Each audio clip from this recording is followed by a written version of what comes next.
All right.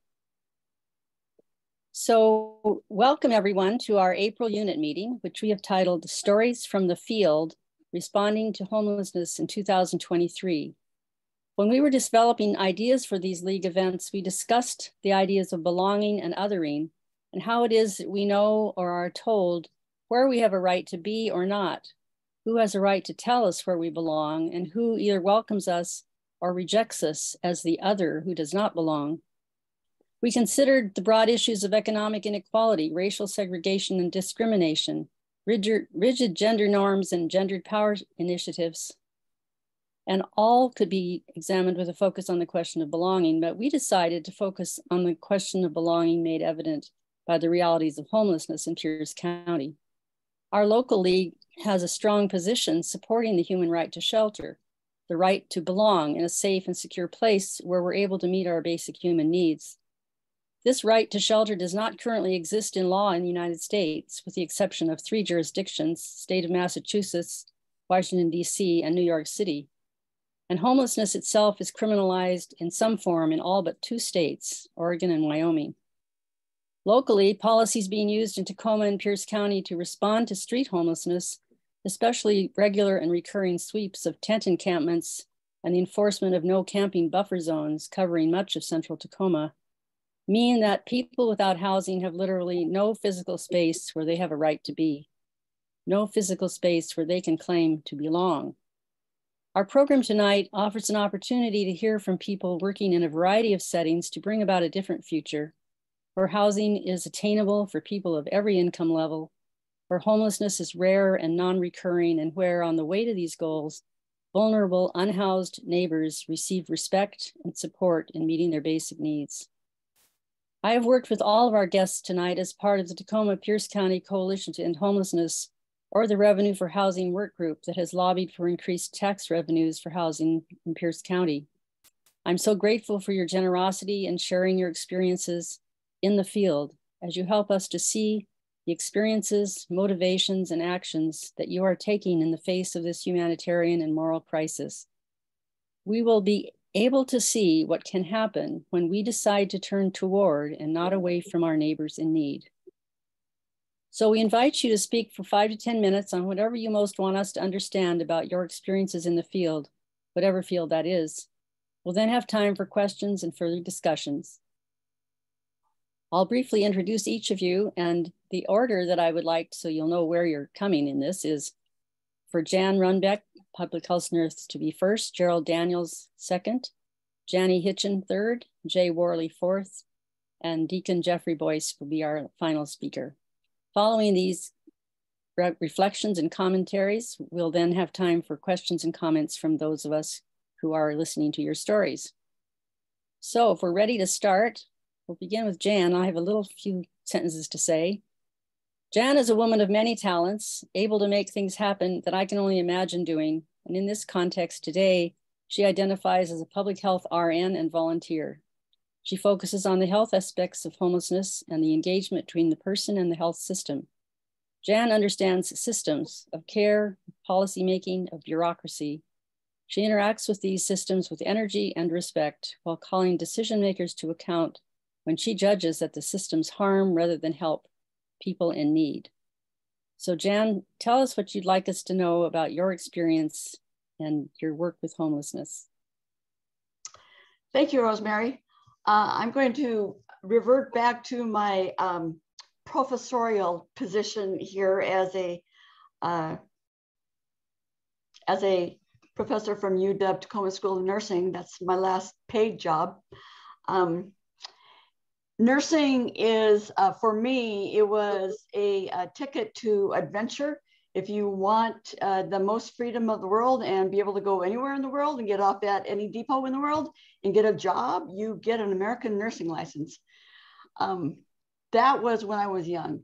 Now it is a moral issue. How can nurses who are the witness of what happens to those who are denied just the basics of human life, what happens to them? Who are they and where are they? So I'm going to give you just a little bit about, in 2020, it was estimated by the National Healthcare for the Homeless Council that about 7,000 people died who were living homeless in this country. That is what medical examiners recorded. The true number was probably closer to 40,000 that year. The most common causes of death: substance use disorder, violence, traffic. People who are living unsheltered get hit by cars, by the way. Premature complications of untreated chronic disease like cardiovascular and diabetes, and infections. If we look at the American population in general, our causes of mortality in general are heart disease, cancer, COVID, accidents, strokes, chronic lower respiratory diseases, Alzheimer, diabetes, chronic liver disease, and chronic kidney disease. So those two lists do not match each other hardly at all. People who live homeless die, if they're chronically homeless, on the average 20 years before the average American dies. And so they lose 20 years of the joy of life. From a nursing perspective, we know that people who are discharged from the hospitals, who are discharged back to the streets, bounce back into the hospital because there's no medical respite in this county yet for people who are being discharged to the street. The number one cause for them to go be readmitted to hospitals is cardiac vascular disease, diabetes, HIV, post-operative complications, acute psychosis, acute respiratory disorders, skin diseases, substance use disorders, traumatic brain problems, and wound issues. That is a different list for folks who are living without the benefit of housing. So in December, the first week of December, the National Weather Service told us that we're going to have horrifically cold weather for at least 5 days.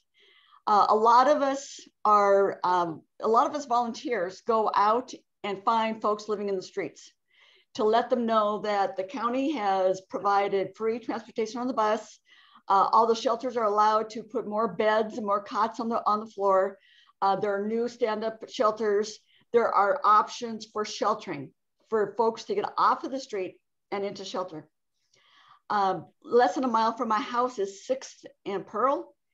I saw some tents there, and I went there with a friend, talked to one fellow who was under a tarp. He was not very responsive, which I thought, maybe he's having a hard day, whatever, but he just said he didn't want to talk. I talked to the next fella, Joe, in the next tent. Joe said, you got to go back and talk to this guy. He's not doing well. So I went back and talked to him. His name was, let me find it here. His name was Tony Wright. And he did not want to go seek shelter. Even though buses were free, he didn't want to seek shelter at that time. I went back 2 days later. He was then, after 2 freezing nights, willing to go to shelter.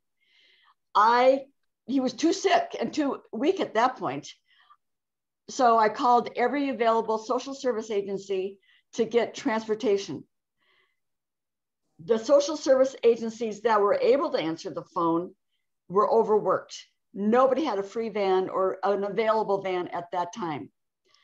So discouraged, I went back home, came back 2 days later, and Joe told me that Tony was dead, had died the day before under the blue tarp on 6th and Pearl, Tacoma, Washington. Tony was 57 years old, Black, diabetic, and had psychiatric disorders.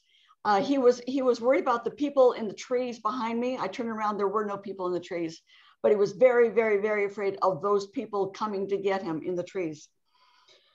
So Tony, just knowing those basic demographics, knowing that he was unsheltered, his age, his race, his chronic disease that was not being treated, and his mental health disorder, I knew that he was a victim of implicit bias of those of us in the healthcare system. I knew that he had chronic disease that was being untreated, therefore he was a higher risk for complications. I knew that he had mental health disorders that were going to prevent him. There's going to be yet another barrier. And I know about structural racism that, the day he was born, he had a lot of things going against him. So basically, that's my story. And I'll take questions later. Jan, thank you all very much. Thank you very much for your commentary, and we'll keep our questions for later. And we're going to have Gerald speak next. I'll give a little introduction first, but he has another engagement he needs to go to, so we'll give him a little time for questions or comments right after we'll do that. So here's what I have to say about Gerald, and then I'll turn it over to him. Gerald Daniels is the executive director of the RISE Center, which stands for Restoring and Igniting Self-Empowerment in Community. RISE is located in Tacoma's Hilltop. Gerald is also a retired Army vet. I'm constantly in awe of Gerald's capacity to take on what needs to be done when no one else seems willing to do it. I leave it to him to discuss the life-affirming programs and projects of the RISE Center as he has navigated the bureaucracies related to funding and permits for homelessness response, whatever we can do for homelessness response. There's a line at the center's website that lets us know, though, where the center places its hope. It's not in systems so much as it's in the fact that when communities thrive, people also thrive. So Gerald, tell us what you would like to have us know about how you are promoting community empowerment and people thriving in the RISE Center. Thank you, Rosemary. Thank you all for having me here tonight. As Rosemary said, I'm the executive director for the Brotherhood RISE Center up on the Hilltop, of the RISE Center, as we like to refer to it. And being a 30-year Army veteran, I've seen homelessness from state to state, country to country. And I've kind of witnessed and watched how each state handles the homelessness, and I've seen how each country handles homelessness. So I've seen it in different varieties in different ways. Me personally, I wasn't a big fan of homelessness. I had two situations earlier in life with two homeless people. And they both kind of just struck me kind of odd. That one, I'll just give a story that I was at a restaurant one day for lunch because we used to go out and do leaders training. And I was out at this restaurant and I come out and the guy's out there with a sign standing under the restaurant sign saying, looking for a job, homeless looking for a job. And I walked up to him and I asked him, say, are you looking for a job? He said, yeah. He said, I need work. And I tell the guy, I say, well, why don't you just look up? Because the sign up top said hiring inside. And that, to me, it offended me at that moment. But what ended up happening is when I got ready to open the RISE Center in 2018, I met a person who is the director for our program, what we call Adults with Learning Disability. We're talking between the time, this was like 1993 until 2018.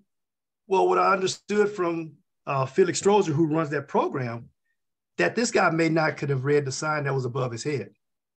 And I was offended by that back in 1993, and that affected me. It took hold of me to understand how we can just judge someone and not know the circumstance or the situation of that individual. Then watching homelessness again, like I said, from country to country, I've seen how it's handled in Germany, how even though, a socialist society handles it better than we do. They don't just kick them off the street, they provide a resource for them. So these things tied into the things in the way I react right now at the RISE Center and how I get us to react into what we do in the RISE Center. So we start with a person-centered first, which means we care for the person and the individual first. We try to find out their story. We try to find out what's going on with them, what caused this, because I don't want us to be judgmental towards them the way I had a judgmental attitude towards a guy who could or could not have read a sign, but I could have been a little bit more friendly, more inviting to that situation and circumstance. And also seeing that if a society that we look as a socialist society cares so much, not just for their street, but that they want to move people forward. And they whether you're an immigrant or whatever, they try find a way to get you dual citizenship, help you get on your feet and continue to go. So we modeled that kind of off some of the things that I've seen over 30 years in the military. We kind of modeled that off of being how to, make the person the center and help them deal with the issue that it may be. Because if you continue to let the issue be the center of their life without helping them remove the barriers, they're going to remain in that circumstance or situation. So we've modeled that off of that. So the RISE Center is basically, we have a behavioral health plus social service model. And we let each one of those build off of each other. We deal whatever those behavioral health issues are. Sometimes I know, like Rosemary said, we take on, our brothers and sisters from the street that we may not have the capability to deal with them, but we bring them in so we can find a resource for them. Because if we're not that resource and help deal with that behavioral health, whatever it may be, or mental health or physical health, then we're not doing the person any justice. So these lessons that I've learned from those, and that's really what I want to highlight and spotlight here, is that as a community as a whole, as brothers and sisters of these people that's on the street, we can really give them the human side and remember the human factor. And remember that, we are at times our brother's keeper. We really are, rather than judging them. We have to really advocate for people sometimes because they can't advocate for themselves. And we have to have understanding of what's going on with them in the circumstances and situation.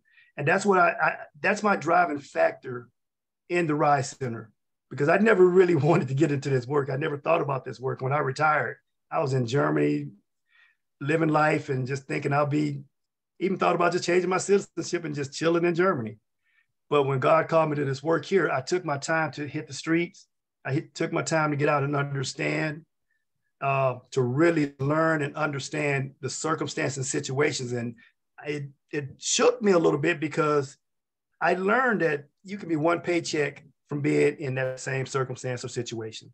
So I try to drive and push those things out. And that's what we really are about. That's what I really just want to spotlight, because again, we built this model to be able to deal with social issues and behavioral health and those different issues. So that's us in a nutshell. Gerald, thank you so much. I just, when I said in the little introduction that you do things that nobody else is willing to do, I just remember times in the coalition meetings when it would be cold weather and you would say, oh, come on, they can come on in. Or if there was no space for cars and you'd say, we'll park some cars. So there's something that you're saying there that really touches me pretty deeply. So let me ask for anyone else who would like to make a comment or ask Gerald a question to understand more where he's coming from and what the center does. I can't see everybody, so I don't see any hands up. Oh, there's one from Teresa. Well, I was waiting to see if anyone else had a question, but Gerald also, as part of the coalition, I've been very impressed with the work that you've done. And I wonder, when you talk about the systems piece of it, do you have ways that how do you work on the day-to-day things and then also work on advocacy at the big issues that are systemic that you're talking about? What keeps you going? Impact on people's lives. That's what really drives me and keeps me going. And the way we're set up at the RISE Center, it allows me the freedom to come to things like the coalition meeting and various platforms where I can hear what's going on, where I can see what the needs are, because having partners that have a vested interest in the community, and it drives them, because that's why they put their work together. Rather than having employees doing substance use or mental health, we have partners, and that kind of confuses, and I don't want to be negative, but it confuses the government agencies as we work, right? Because I don't have to have a MOU or anything spectacular with them. That's part of their rental agreement with us, and it's their passion. So it gives me a chance to be in platforms such as the coalition. When I come in, as you all just mentioned, being in a meeting, hearing things like when there's a shelter needed, I can hear those things firsthand, and I can hear the need, because it's not something that I'm hearing in passing. I'm hearing you all that's doing the same work. I hear the passion when we used to send our feeding team over to G Street. I can hear the passion that you have for the people there. So it keeps me going, it keeps me driving, it keeps me moving forward. And we've been very blessed that we have not had to really depend so much on grants and funding, even though that's great and we've had it. We don't have to because of the passion we have and because of the passion that our partners have to keep their business going, but to serve people. Thank you so much, Gerald. Anyone else have anything final to say before Gerald has to leave us? All right. Well, Gerald, thanks for stopping by and for sharing your passion. Really, that was exactly what I was asking for you to do. And so I hope your study you're going off to now is a very productive one as well. Yeah. Thank you for having me. Sorry, I got to run. All right. Bye-bye. Bye-bye. So our next commentary and reflection will come from our county council member, Janie Hitchen, who represents District 6. And for those of you who are not from that area, Janie represents the communities of Lakewood, DuPont, Stillicum, JBLM, and the islands of Ketron, Anderson, and McNeil, and her home Parkland. So that whole part of this county is what Janie's representing. And I'd have to say from my experience with Janie that she represents the whole county as well, not just the parts that she officially represents. She's the chair of the county's Human Services Committee and the vice chair of the Tacoma-Pierce County Health Department. Prior to her service on the county council, Janie was both a technology and a science teacher in middle and high school. She's also, as she said in her introduction of herself, a member of our local League of Women Voters. Janie has been tireless in promoting public policies to meet the housing and social needs of vulnerable residents, and she knows how the sausage of policy is made. So, Janie, tell us about your journey. Thank you. And it really can be as messy as making sausage, though I've actually never done it myself. And steep learning curve. Thanks for the invite, and would have been here if it wasn't on the panel. I wanted to hear what people had to say. So thanks for hosting. I think for me, I want to first acknowledge and thank everybody on this panel that worked tirelessly to finally help us pass the 1/10 of 1%. We were late to the show, but we've got some really grand plans based on the work that has come out of the coalition, that has come out of the leadership across the board here and across the region that have been talking about how do we solve this? We need a funding stream. And then once we have a funding stream, here are some, based on lived experiences, based on the true need, what do we do with it? So as far as policy, the things that 1/10, for those of you that have not been living in this for a while, which many of you have been, but for those of you that aren't familiar, the 1/10 of 1% is a sales tax that we are allowed to decide on as a council that brings in direct funding that we have control over as a county. It allows us to open some doors and do some work that is not allowed through HUD and some of the other government agencies, and it really allows us to provide opportunities for local community organizations, partners to do private and public funding and partnerships to really expand housing need. And though we know the amount of money coming in is not near enough to the actual need in our county, it's something, and it's something that we can use to match with other government agencies and really highlight and bring together braiding and blending funds so that we can do larger projects. It's predicted to bring about $20 million a year, which is significant, and we think, and Tacoma's been doing this for a while, that we can at least double that as far as bringing in other pots of money.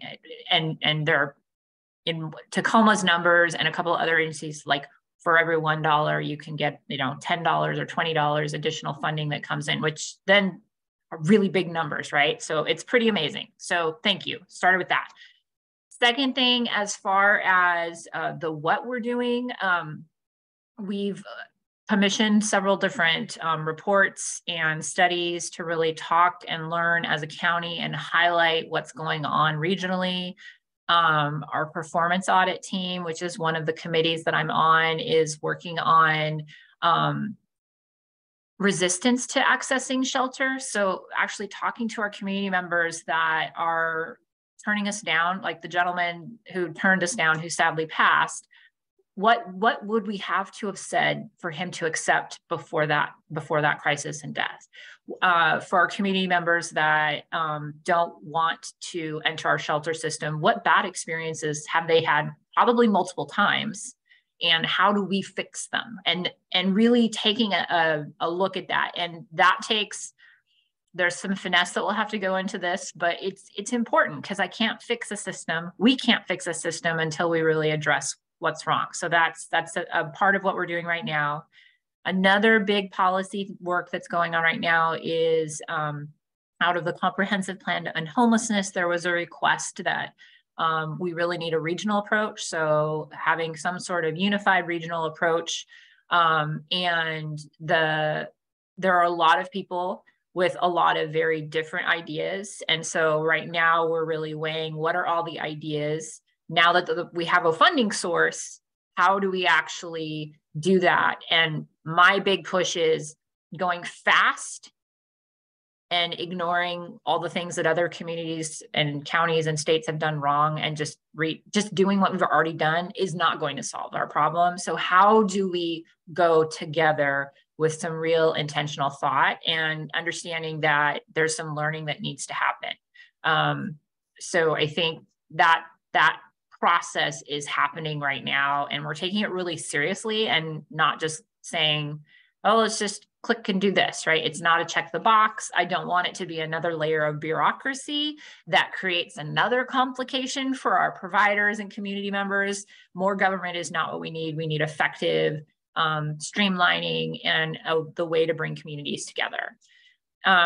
Rosemary, do I have one more minute? Because you'd asked about what community could do or is that later? You're muted, but. You have a couple more minutes, so go ahead. Okay, I was gonna start a timer.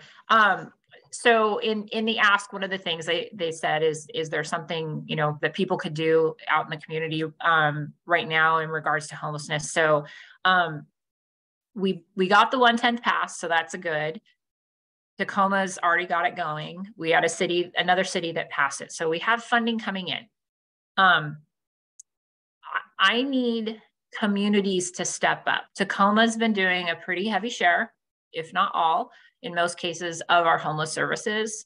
I need every city in this county to say yes to providing some sort of homeless service. I need even our smallest towns to say yes. And that could be a church, a library, a park is going to do something. They're going to open their doors for some sort of shelters, but I need community across the region to say yes. And a lot of times, because there hasn't been funding, some of our smaller jurisdictions are like, nope, we can't, we don't have the time, or churches are supposed to solve this problem, which we all know is not, that's a fallacy. So thank you for the amazing work they do, but it's not their problem to solve. They've been doing a fine job helping us out, but we've got to work together.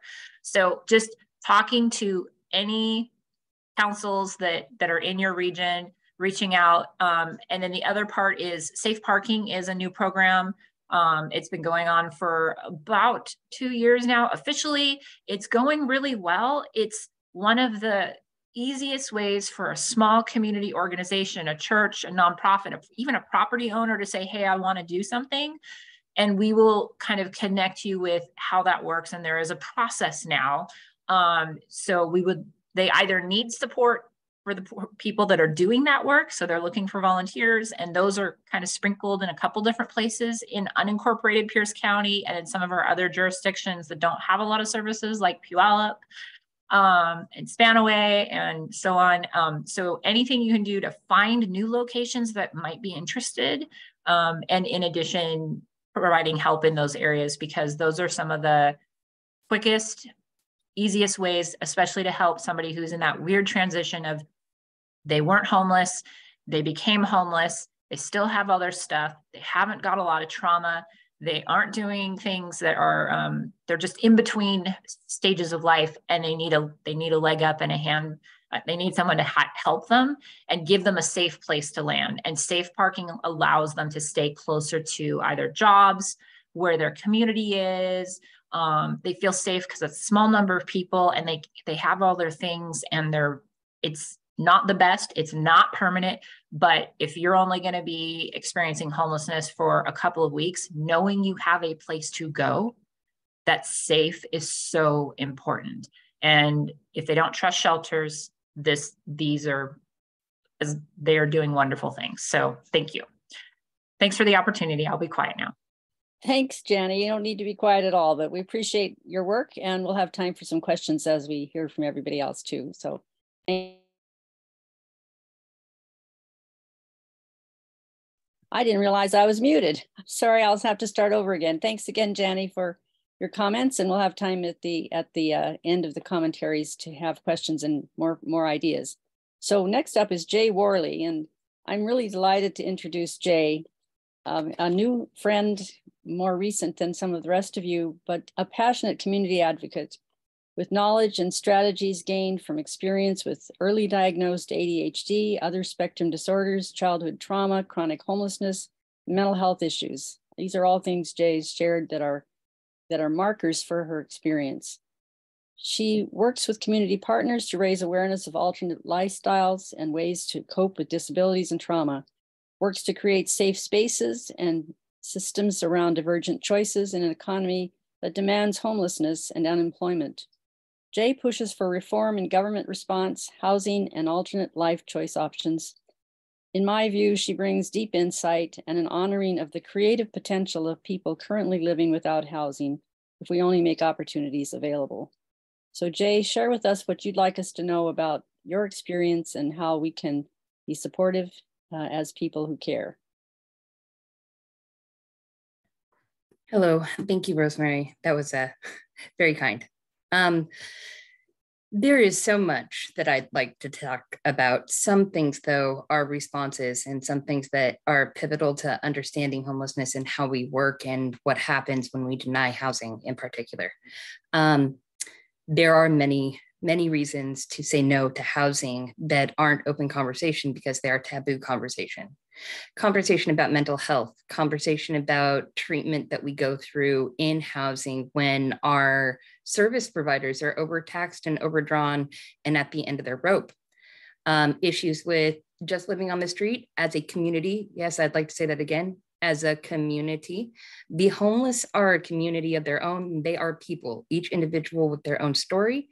And most likely their story has trauma, problems, addiction of one kind or another, and other issues that everyone else faces, but is only stigmatized for the homeless or the poor. I honestly believe that sometimes we choose to take our lowest class and our lowest and most vulnerable group of people and use them as the scapegoat that they have been created to be. We have a government that dictates that we have unemployment and a loss of job rate to save our economy, but criminalizes the people that they put into the position of being unhoused and unemployed. The starting points of these issues are people that can't hold a regular job. They need a 504 plan like they did have in school, or they needed these things and were never given the opportunity to have a diagnosis to give it to them. There are so many reasons that people that are neurodivergent, and neurodivergent means that somebody who's been through trauma, so they are cortisol ridden, which means that their body has negative responses at certain stimuli created by trauma. Those people have a remapping of the brain that every time that you say shelter, like Tony, will trigger a violent response because they have been in some kind of trauma in that shelter or with a provider or with other people that they cohabitate on the streets and then are seen in the shelter and get into a fight and can no longer go there and are blacklisted. The longer you're on the street, the more traumatized you are. You have permanent trauma and permanent problems after 3 months of being on the street. It never leaves you. After 3 months, those skills are embedded. You have to learn a new skill set to survive out there. And each environment is a different type of skill set. If you are homeless on the streets, you will have a different skill set if you live in the city than you will if you live in the woods, because you need different skills to do both. All of these are factors into why they can't go into a shelter, or they're not going to sustain a life after being on the street. There is so much to the psychology and the thought processes that we go through in dealing with the stresses every day. Just being the example of what you should not become to a society is a trauma.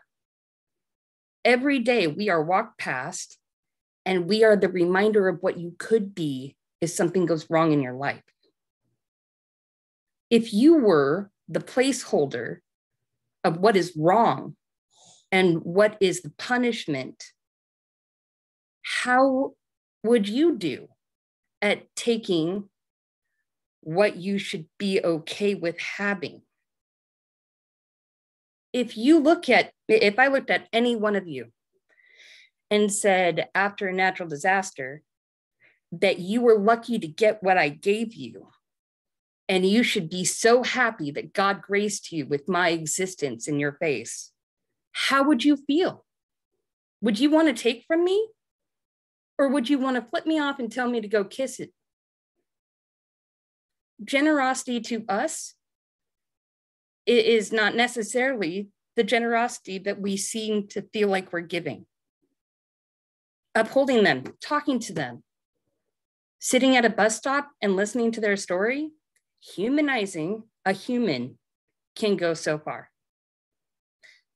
Gerald's program, many of our outreach all aim to humanize a person who has been dehumanized by society. If you want to get people in a shelter, provide enough money to that shelter to give them a room and some space to realize they're safe for a minute and it's okay. Give them a meal so that they have enough time to process. Because the person you're bringing in from the street is full of cortisol, having a panic attack, and waiting for an attack at all times. You want people to come in, give them a space that is safe. You want success for our service providers, give them the room to have compassion and pay these companies enough money to provide enough service providers to actually provide service. Thank you for your time. Jay, thank you so very much. That's very powerful. I look forward to talking more with you about your insights. So we'll now hear from Jeffrey, who's Deacon Jeffrey. You have a few words for him. Jeffrey is the Missioner for Homeless Ministries for the Episcopal Diocese of Olympia. That's a longish title, but mostly I'd say Jeffrey is a persistent presence. Whether delivering water or food at a street encampment, collecting the stories and needs of people living in tents or cars, testifying at the legislature in Olympia, or lobbying the Tacoma City Council. He advocates for policies that acknowledge and support the right of faith communities to carry out a mission of compassion and justice for vulnerable residents. Jeffrey has a strong critique of public policies that don't go far enough, or that, in his analysis, actively harm people living houseless. He's undeterred by bureaucratic barriers. They just take a little more time to break down. So Jeffrey, tell us about your experience.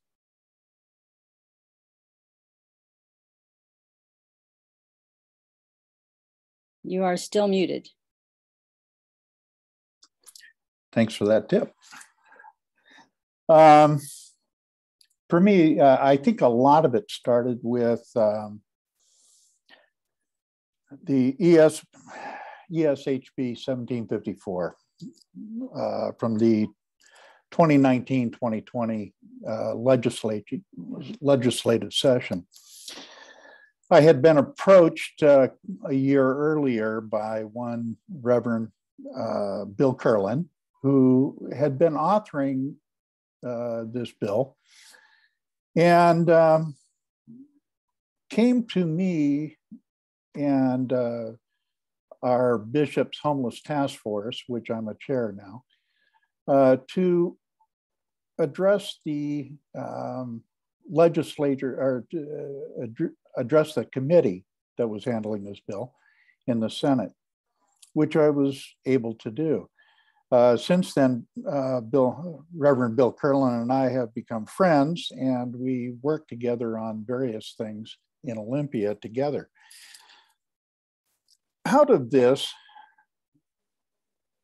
which was based on federal law, churches in the state of Washington have the right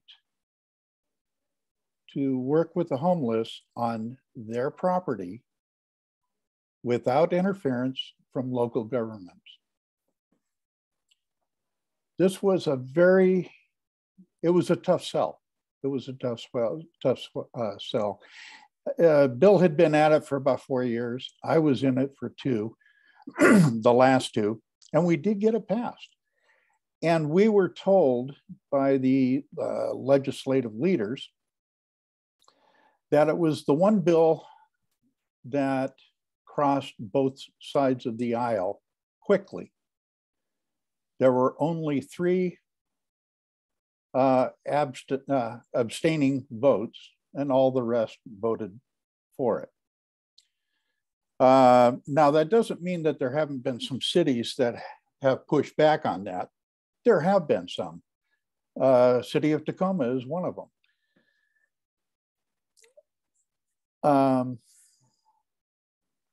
However, I have been doing some recent work with the city of Tacoma. When they told me I needed a permit to do safe parking at All Saints, where I am, and I explained to them that no, I didn't, because we are not a shelter. You put safe parking under a shelter, and it's not a shelter. It's a parking lot. We put up a fence, we let people park and sleep in their cars at night, and they leave in the morning. There's no shelter. It's a parking lot. We already have a permit for our parking lot, so we're still using that permit. I finally convinced the city of Tacoma that this was the correct way of looking at it. And so they are presenting me with papers next week to verify that. And they will be opening up, or at least letting churches know that they can do this without a lot of problems, and especially pushback from the city of Tacoma. Safe parking has been one of those things that I've been pushing in this county for close to 10 years. And it's finally happening, and I'm very pleased to hear about it.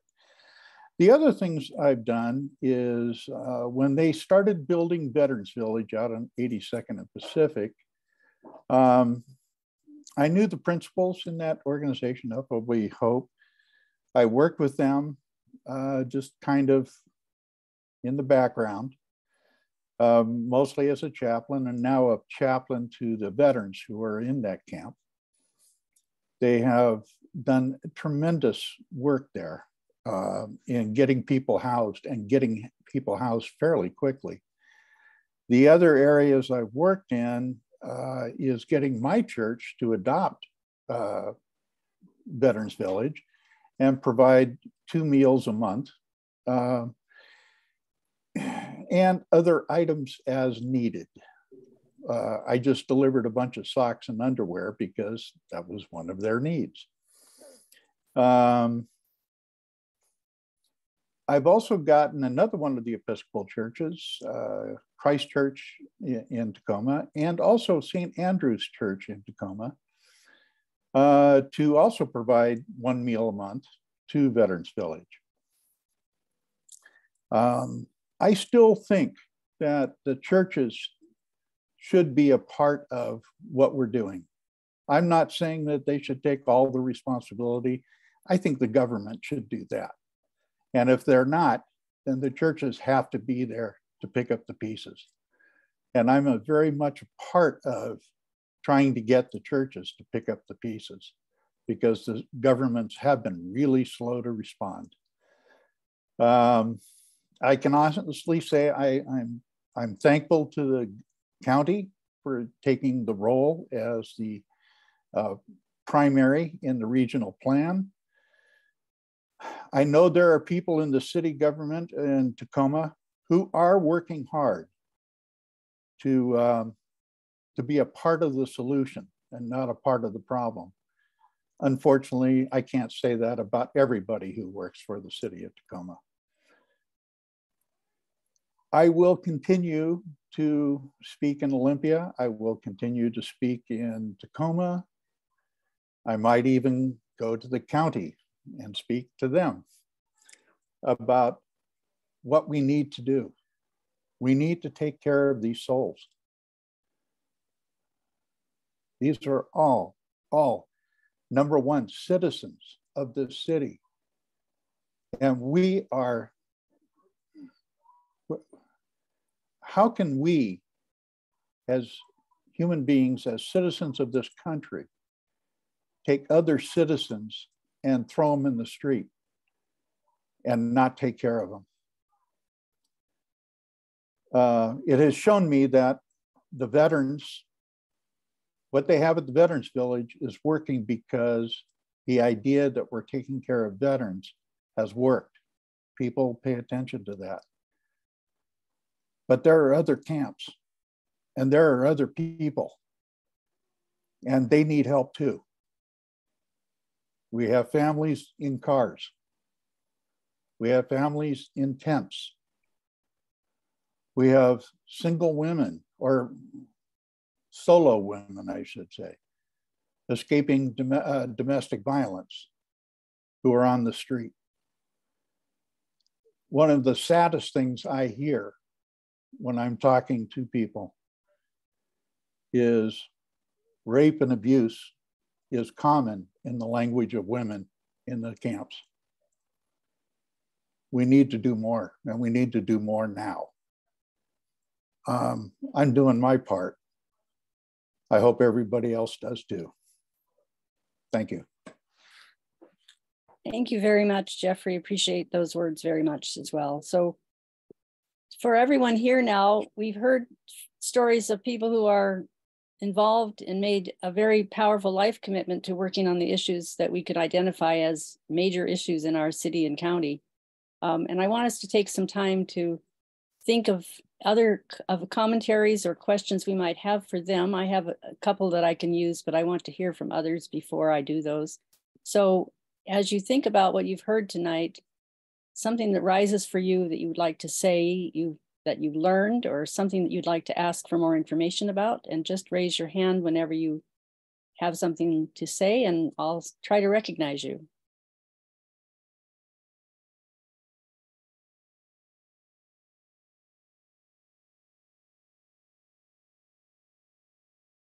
Teresa, So, you can start us out. I figured that'd give people a minute to think about what they wanted to ask, because I knew I was coming to this and I know Jay. So I'm wondering, Jay, if you can speak for a few minutes about, you didn't mention the creativity piece that is so central to your heart and to the work you do. And I wonder if you can talk about that creativity around homelessness. I'm sorry. Yeah, that was actually the main point. And unfortunately, along with having PTSD and everything comes moments of triggering and wanting to get other messages across. One of the things that I wanted to bring up is something I'm working on called Pocket Projects. It is taking small projects and going out to the community and giving them to people who have some experience. Some of them are starter projects, so we're giving people the opportunity to learn new crafts. And each one is about an hour's worth of work. One's crochet, one's making like little pouches. I'm working on one of the example pieces right now, actually, for it. Always crafting, usually. And a lot of it comes from the entire time that I've been homeless off and on.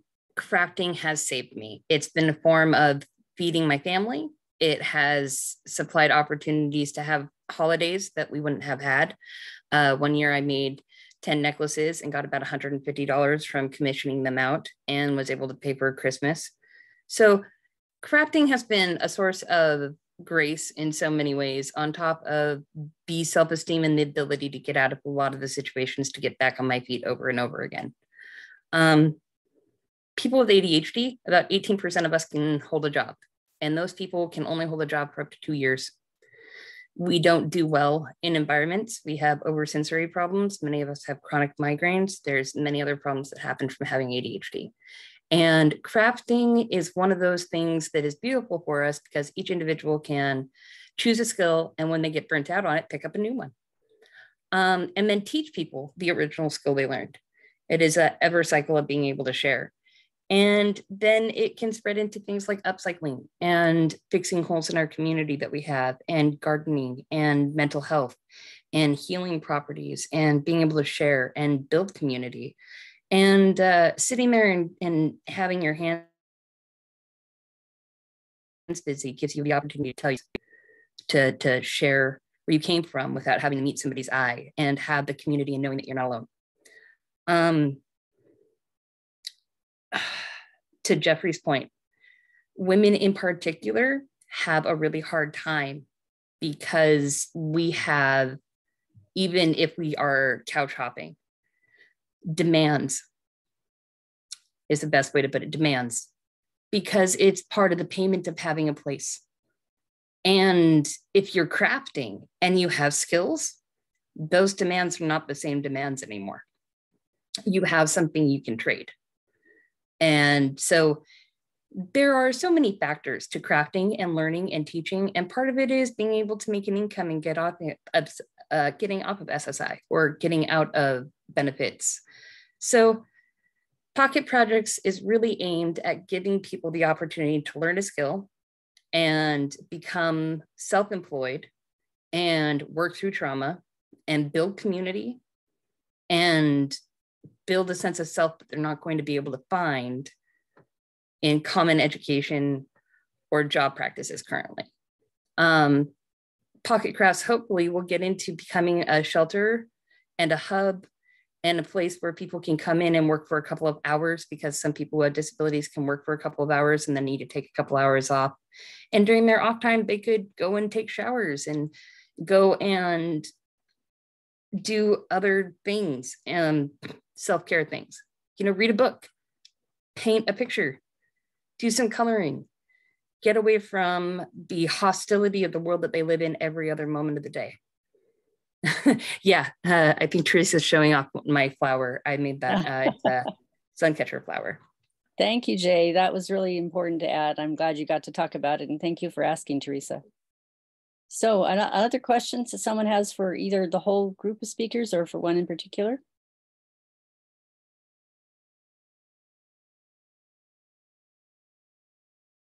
Well, I'll ask one then that I've been thinking a little bit about. When I was thinking about this session and what I wanted to see happen, it was the passion that you all have expressed. And kind of allied with that is, what are the areas where you are most frustrated? The areas, whether they are people related or resource related or just plain tuckered out related. What would you say are some of the things that make the work the hardest to do? Jani? The constant, it's not our problem. It's not happening in our community. It doesn't happen here in fill in the blank with a few cities in our county. And so I've not heard this personally, but City of Roy, we don't have any homeless people ever. And I'm like, I feel like you can't actually prove that. And I'm pretty sure that you do. You just don't know because you haven't asked, or they end up, because there are no services, having to go somewhere else in the county, which means you're pulling them away from their county, their family, their community, their church, schools, if there's kids involved. And they just, it's a Tacoma problem. And it's not a Tacoma problem. It's a worldwide problem, but thinking smaller, Pierce County, it is a county-wide problem. And I get frustrated and because I can't seem to get people to see it, even though we know it's there. Thank you, Jani. Jan? My biggest frustration is in messaging. How many of us have talked to somebody who walks away from you when you say the word homeless, because they assume people choose to be homeless or they made bad choices, which then put them on the street.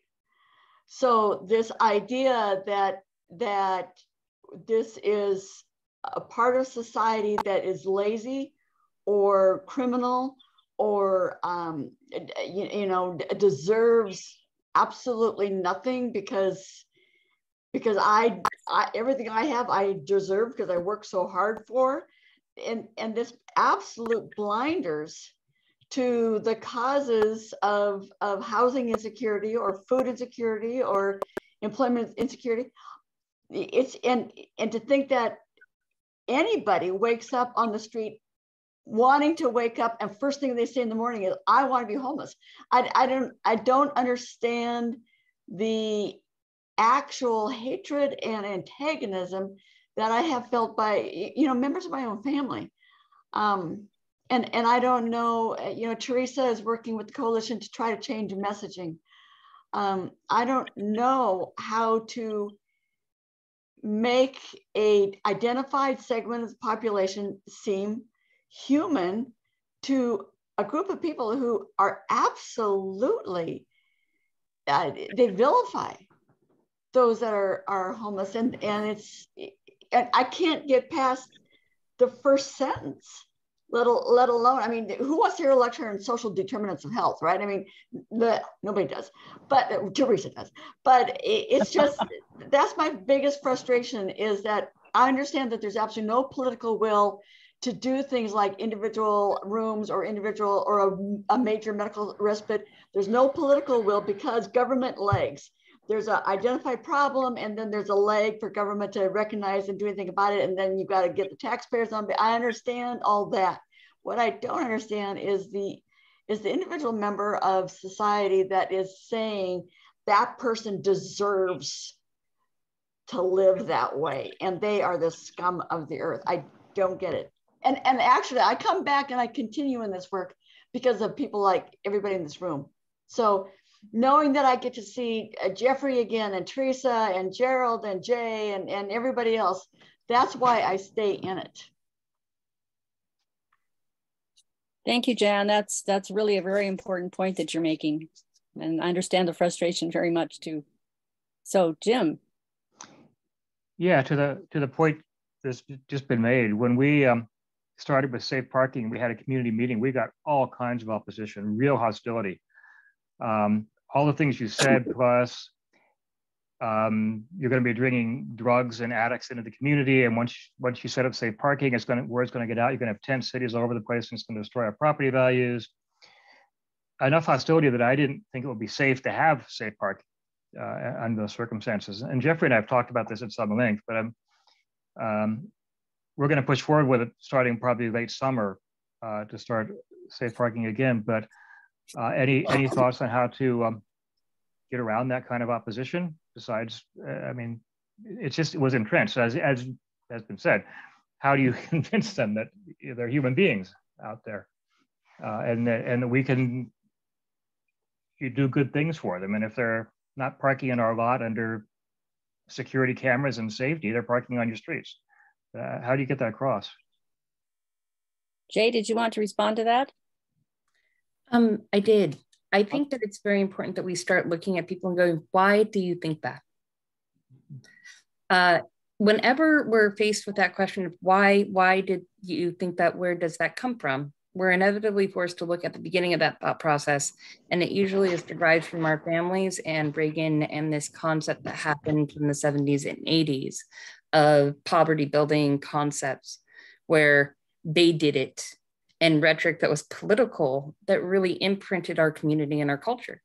And the way to outhand it is to ask, why do you think that, and where does that come from? And you counter it with facts, and you have small educational sessions in your community to start and see how many people you can pull in, because it's fear, and it's the fear of not knowing. It's the fear of becoming one of them. It's the fear of it being contagious, which is a fallacy. So it's really important to have community stepping stone conversations in these areas where you ask, why do you think this? Let's talk about it. Where does that come from?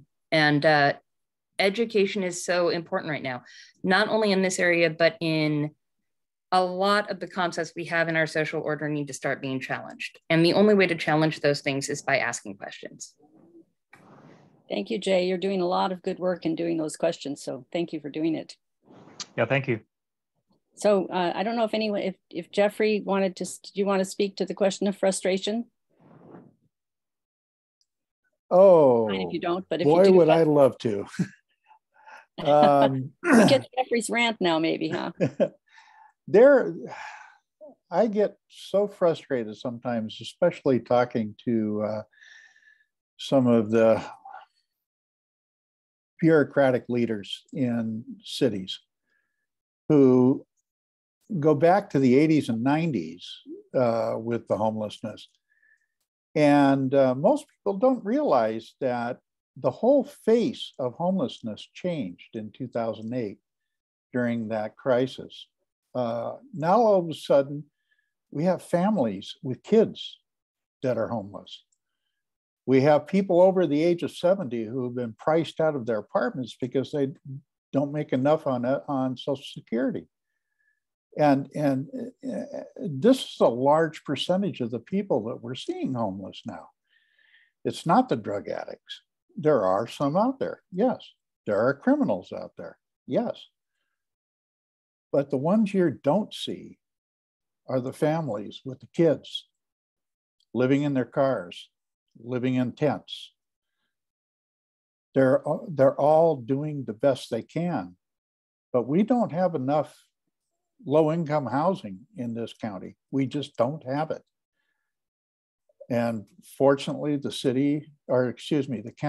county and the state have put up money so that we can get that housing, which is vital, absolutely vital.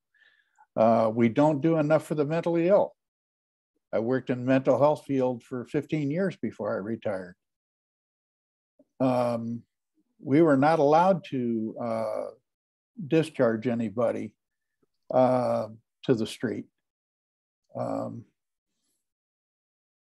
We were just not allowed to do that. And so we had to have a respite area where they could be, an unlocked door, just until housing could be found.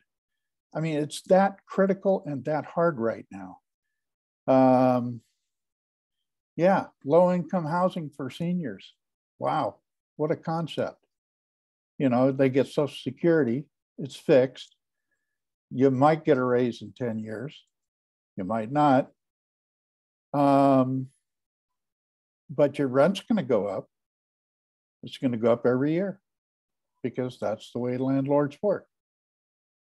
They wanna make a dollar too. So you're drifting a little from your own frustration to a general. I know, right? well, I'm there too, because so, the fact is dealing with the city, dealing with the bureaucrats is just so difficult and so frustrating because for some reason, they don't see the problem. They just, for some reason, don't see the problem. I would love to take any one of them at any time and take them to a sanctioned camp and then take them to an unsanctioned camp so that they could see that there's not a whole lot of difference between them.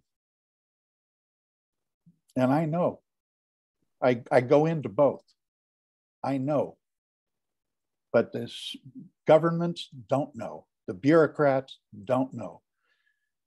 They need to go out and look, and they need to talk, they need to be there. And I'd be happy to take any one of them. Thank you. They'd be lucky to have you taking them, Jeffrey. So we'll make sure they hear about that. Oh, please do. I have a couple of kind of final ones to think of. Our time is coming to, we're getting close to the end of our time together, but we've heard several things about messaging and from Jan saying that members of her own family react when she brings up the question, to others saying how important it is to talk with people and ask them questions, to others saying we need messaging about who the people who are living without houses are. And I'm wondering if any of you and even any of the rest of the participants have any specific ideas about when you've talked with someone who disagreed with you about these issues, what sorts of messages tended to have the most resonance? What were people more able to hear and what were people not so able to hear? I think it's a really powerful point that unless we communicate clearly about human beings in need and have an understanding of that, we won't make progress in the ways where we have to. We have to make decisions about voting for taxes that are going to affect us in our paychecks or wherever our checks are.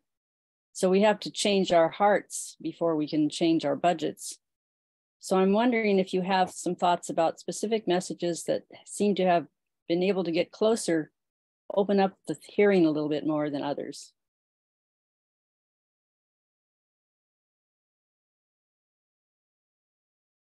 Jim, go ahead. Yeah, I want to give Jeffrey some credit here because he took a church. My parish has 25 people. Most of them are older than me. Probably half of them can barely walk. And his concern for the homeless has been translated into my parish being really supportive of the safe parking of the Veterans Village. And admittedly had an audience that was willing and wanting to do something. But just by presenting the facts over and over again, I've now got a parish of people who really want to help the homeless and want to do something insofar as they can. And they're not threatened by them. You know, they're not worried if we do safe parking, we're going to have crazy people in our church. So whatever you've said, Jeffrey, has really made a difference in this one small parish. And I think that's a starting point.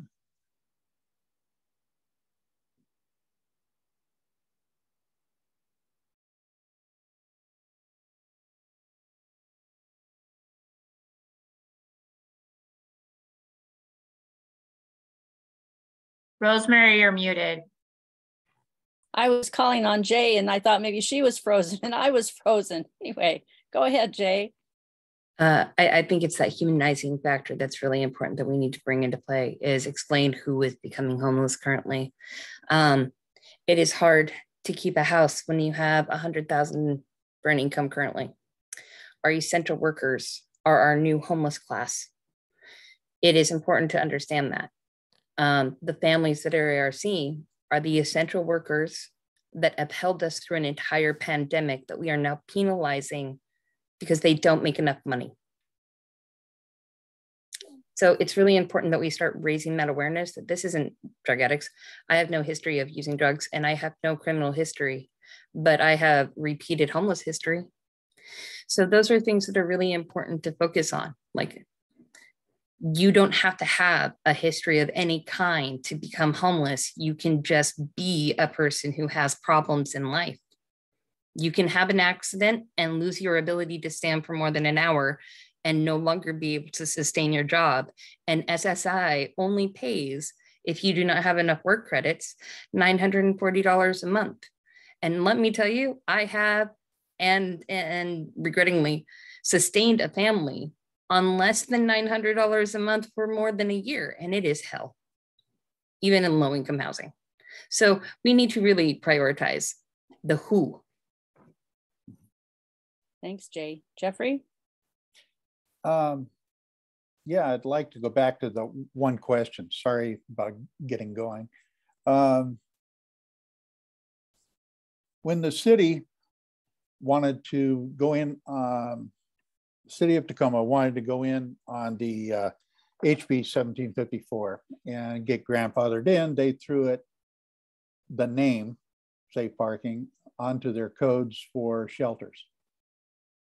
I had to have a meeting with two managers in the city, and I had printed out the codes and then crossed out everything that didn't pertain to safe parking.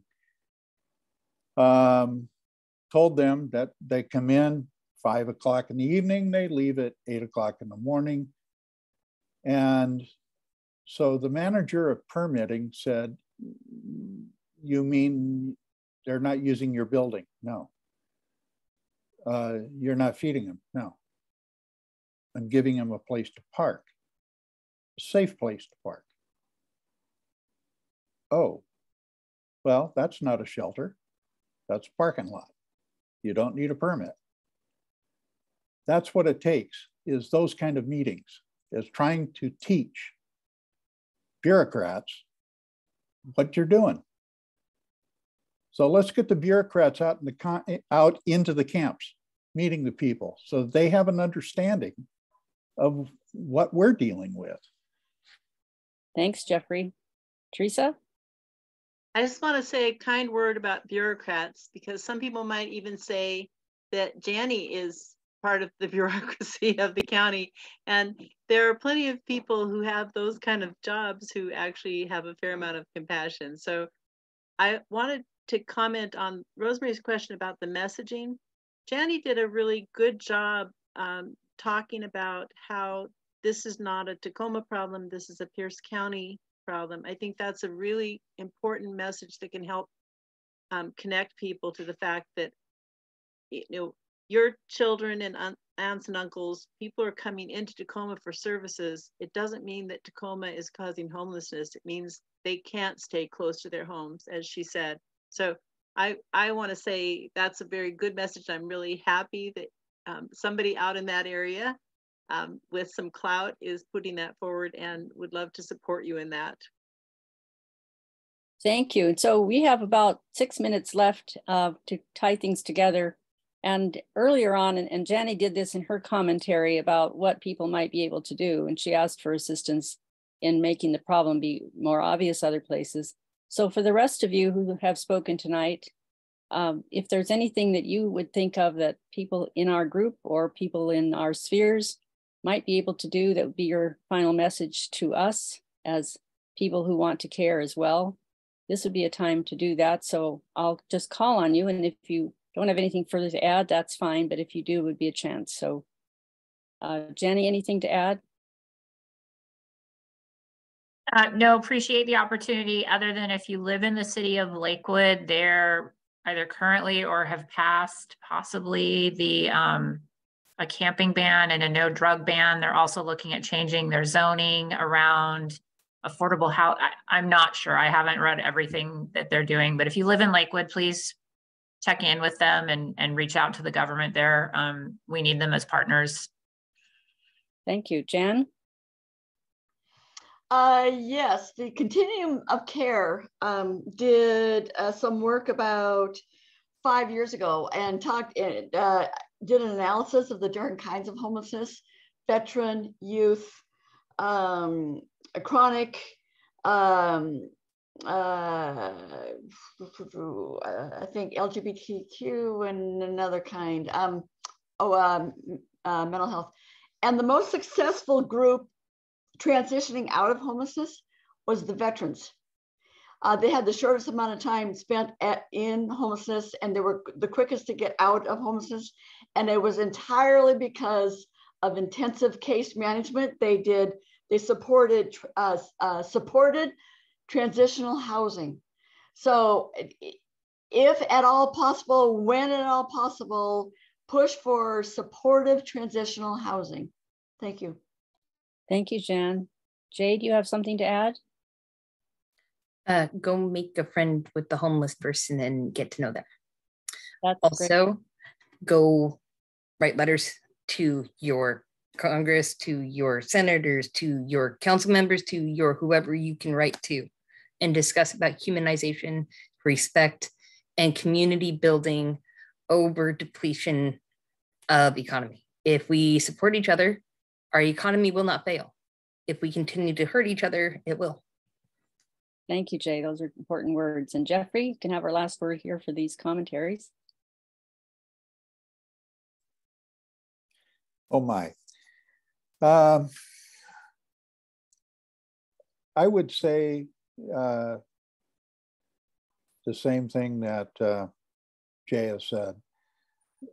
Writing letters to the legislators in Olympia, to city council, county council members, letting them know that decisions they make affect a lot of people, and some in unexpected ways. Let's remember that we have a large percentage of people that are not living in a sheltered environment. And I just read that early reports out of Thurston County is homelessness has increased yet again last year.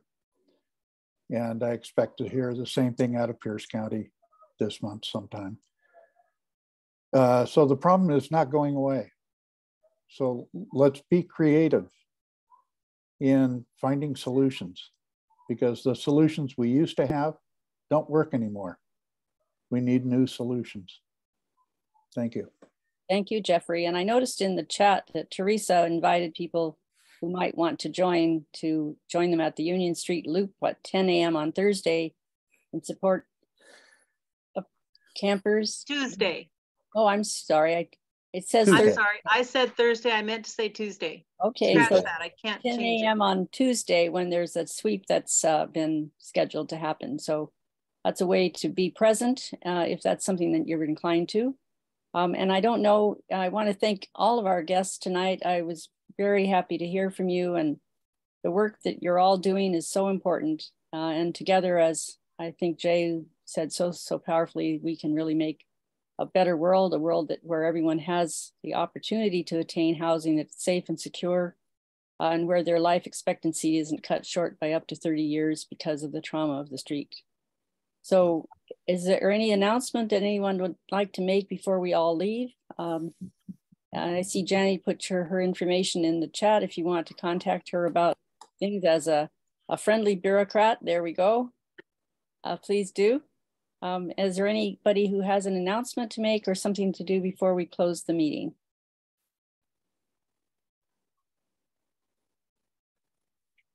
Or anyone who didn't get a chance to speak who has some comment you'd like to end us with?